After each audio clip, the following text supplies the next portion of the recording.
How to add comments to your documents in Microsoft Word. Welcome to my new video.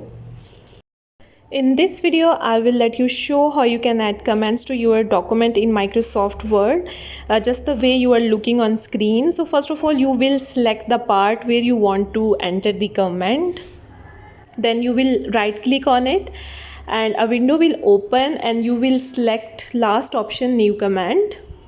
And here you can see that a new window has opened and you can write whatever you want. Like I am writing that please share detail of your academic career.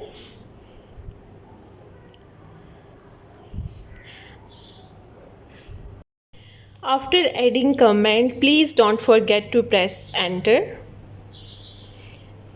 And you can see that your comment has been added into your document. And thank you so much for watching this video.